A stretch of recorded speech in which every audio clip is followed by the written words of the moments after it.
네, 여러분 안녕하십니까. 윤석열 대통령의 정부, 국무위원들, 그 다음에 대통령 집무실, 대통령실 핵심 참모들 인사가 마무리가 거의 다 됐습니다. 그런데 많은 언론에서 지적하고 있는 것은 물론 이제 윤석열 대통령의 어떤 인사 철학, 국정 철학, 그것을 존중을 하면서도 한편으로는 이제 인사가 좀 편향적인 것은 아니냐, 이런 지적도 있습니다. 그것은 검찰의 전성시대다.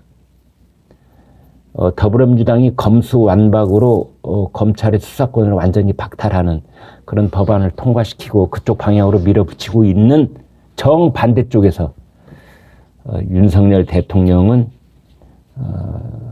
이 정권의 핵심 부분에 검사 그리고 또 검사를 중용을 하고 있는 검사 출신들을 이렇게 볼 수 있는 거죠. 한동훈 법무장관을 그 상징적인 인물로 볼 수 있겠고요. 그래서 검수완박을 더불어민주당이 하고 있다면 윤석열 대통령은 검수완판, 그러니까 검사와 수사관들이 검사 그리고 검찰 수사관 출신들이 완전한 한 판을 이루고 있다. 검수완판이다. 법무장관, 행안장관이 이제 윤석열 대통령하고 이제 잘 아는 그런 측근이다 이렇게 볼 수 있겠고, 법 해석을 담당하는 법제처장 윤석열 대통령하고 법대 동기입니다. 국정원 기조실장 아마 윤석열 대통령의 검찰 후배가 될 가능성이 매우 높습니다. 대통령실의 총무비서관, 그리고 이제 문고리 비서관이라고 할 수 있는 부속실장, 다들 이제 검찰 출신이다. 특히 이 공직 인사검증을 담당하고 있는 쪽도 검사 출신들이 중용되고 있습니다. 그래서 윤석열 대통령의 인사를 결국 놓고 봤더니 서울대 출신, 영남 출신, 남성 중심, 이런 특징을 갖고 있다. 이제 이런 지적들이 있는 겁니다.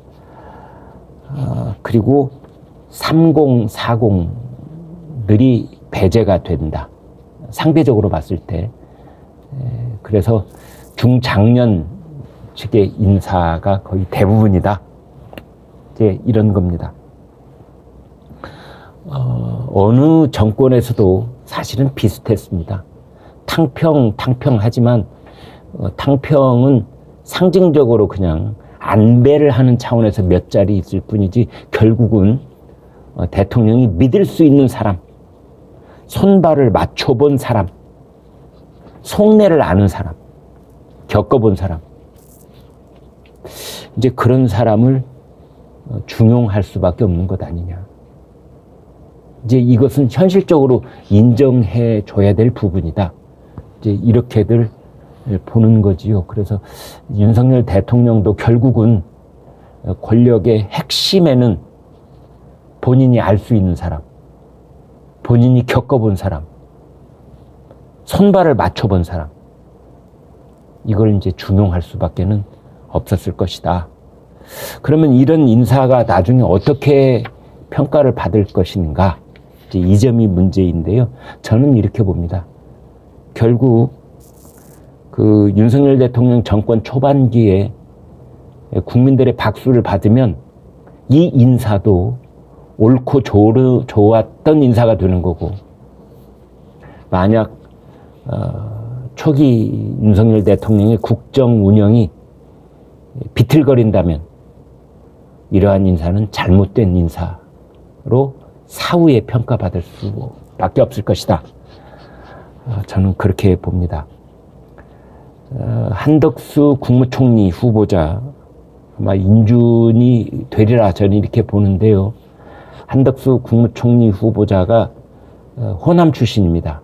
따라서 어떤 정부의 상징적인 그 존재는 국무총리일 텐데 거기를 호남 출신으로 기용을 했다는 것 자체가 사실은 어떤 탕평의 기조의 중요 부분을 이제 윤석열 대통령이 보여준 것 아니냐 이런 평가도 가능하고, 그러나 또 일부에서 얘기하고 있는 윤석열 대통령의 정부 인사, 대통령 집무실 인사를 봤을 때 매우 편중돼 있다.